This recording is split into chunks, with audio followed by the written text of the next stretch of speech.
सुशांत सिंह राजपूत की मौत ने हम सबको झंझोड़ के रख दिया है, मगर कुछ लोग जो इस चीज में माहिर हैं कि कैसे एक पैरेलल नैरेटिव चलाना है, वो इस तरह से चला रहे हैं कि हाँ, जिनका दिमाग कमजोर होता है वो ये डिप्रेशन में आते हैं और सुसाइड वगैरह कमिट करते हैं। जो बंदे ने स्टैनफोर्ड की स्कॉलरशिप, वो रैंक होल्डर है in his entrance for engineering, उसका दिमाग कमजोर कैसे हो सकता है? अगर आप देखें उनके कुछ लास्ट पोस्ट, वो क्लियरली कह रहे हैं कि लोगों को बैक कर रहे हैं कि प्लीज मेरी फिल्में देखो, मेरा कोई गॉड फादर नहीं है, मुझे निकाल दिया जाएगा इस इंडस्ट्री से। अपने इंटरव्यू में वो जाहिर कर रहे हैं कि मुझे क्यों नहीं ये इंडस्ट्री अपनाती है, I feel like a left over.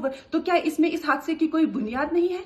किस तरह से अगर किसी और स्टार किड ने इस तरह से 6-7 के साल के स्पैन में काय पहुंचे, जैसे उनको कोई डेब्यू की कोई एक्नॉलेजमेंट, कोई अवार्ड नहीं मिला, या केदारनाथ या धोनी या छिछोरे जैसी फिल्म, एक गली बॉय जैसी एक वाहियात फिल्म को सारे अवार्ड मिलते। Chhichhore is the best film and the best director, उनकी फिल्म को कोई एक्नॉलेजमेंट नहीं। हमें आपसे कुछ नहीं चाहिए, हमें आपकी फिल्में नहीं चाहिए, लेकिन जो हम खुद करते हैं आप हमारे एक्नॉलेजमेंट क्यों नहीं हमें देते हैं? मुझे इनकी फिल्में, मैं जो खुद फिल्में डायरेक्ट करती हूँ, उनको सुपरहिट फिल्मों को ये फ्लॉप घोषित करते हैं। मुझ पे 6 केसेस क्यों डाले गए? क्यों मुझे जेल में डालने की कोशिश की गई?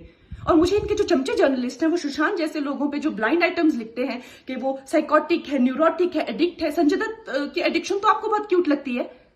वो लोग मुझे मैसेज करते हैं कि तुम्हारा बहुत डिफिकल्ट टाइम है, तुम ऐसा वैसा स्टेप मत उठा लेना। ऐसा क्यों कहते हैं मुझे? ये क्यों मेरे दिमाग में डालना चाहते हैं कि आप सुसाइड कर लीजिए? तो ये सुसाइड थी कि ये प्लान मर्डर था? लेकिन सुशांत की गलती यही है कि वो उनकी बात मान गया। उन्होंने कहा तुम वर्थलेस हो, वो मान गया। उसने he didn't remember what his mother told him. उन्होंने कहा कि तुम्हारा कुछ नहीं होगा, वो मान गया। वो चाहते ही ये है कि वो इतिहास लिखे और ये लिखे कि सुशांत कमजोर दिमाग का था।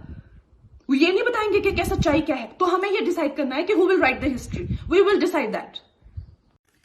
सुशांत सिंह राजपूत की हत्या के बाद कई चीजें बाहर निकल के आई हैं। कुछ मैंने इंटरव्यूज पढ़े हैं, कुछ डायरेक्टली भी बात की है। तो उनके पिताजी का कहना है कि वो फिल्म इंडस्ट्री में हो रही टेंशन के करके बहुत ज्यादा परेशान थे। अभिषेक कपूर जिन्होंने उन्हें लॉन्च किया, उनके साथ हाल ही में एक फिल्म की है केदारनाथ, उनका कहना है कि it was a systematic dismantling of a fragile mind. Ankita जो उनकी लॉन्ग टर्म पार्टनर रह चुकी है, उनका कहना है कि वो सामाजिक रूप से की गई अपमान और बेइज्जती नहीं सहन कर पाया।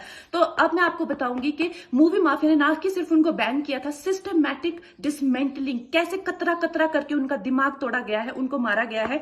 तो ब्लाइंड आइटम आप इसलिए लिखते हैं क्योंकि आप जब झूठ लिखना होता है, आपको के अगेंस्ट कोई लीगल एक्शन नहीं लिया सकता, क्योंकि आपका तो नाम ही नहीं लिखा। मगर उसकी जो डिस्क्रिप्शन होती है, जैसे मेरे बारे में लिखा जाएगा कि जिस लड़की के घुंघराले बाल हैं, जिसको नेशनल अवार्ड मिला हुआ है, साइकोटिक है, इस तरह से जो कि मनाली से डिस्क्रिप्शन पूरी दी जाएगी, मगर नाम नहीं लिखा जाएगा।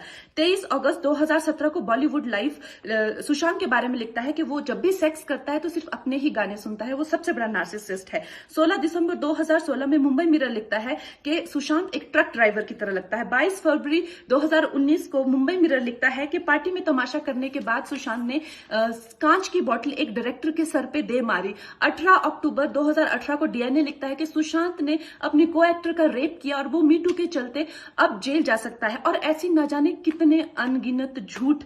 और ये जो बुद्धिजीवी जर्नलिस्ट हैं, ये जो चील कौए गिद्ध हैं, जो मूवी माफिया के पाले हुए हैं, ये इसको मेंटल, इमोशनल, साइकोलॉजिकल लिंचिंग को जर्नलिज्म कहते हैं। मेरे बारे में आज तक जो भी कहा गया मैंने कुछ नहीं कहा, लेकिन जब एक स्वतंत्रता सेनानी के खिलाफ गंदगी लिखी गई, मैंने उस जर्नलिस्ट को कॉन्फ्रंट किया। आपको पता है उसी रात 4 सीनियर जर्नलिस्ट ने मेरे खिलाफ एक गिल्ड बनाई।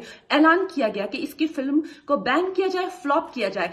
आपको पता 3000 जर्नलिस्ट गैंग अप होते हैं एक अकेली लड़की पर, उसकी इमोशनल लिंचिंग करते हैं सरेआम, और ये समाज कुछ नहीं कहता, कानून कुछ नहीं कहता है। मैंने उन पे केस करने की कोशिश की, मगर 1 महीने बाद वो गायब हो गए। मेरी फिल्म रिलीज हुई, गायब हो गए।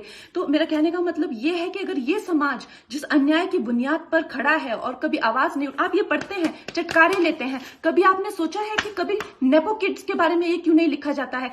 तो ये अन्याय का फंदा किसी दिन आपके बच्चों के गले में लटका मिलेगा, आपके गले में लटका मिलेगा। इसलिए जब तालियां बजेगी और सीटियां बजेगी, तब आपको पता चलेगा कि क्या गुजरती होगी।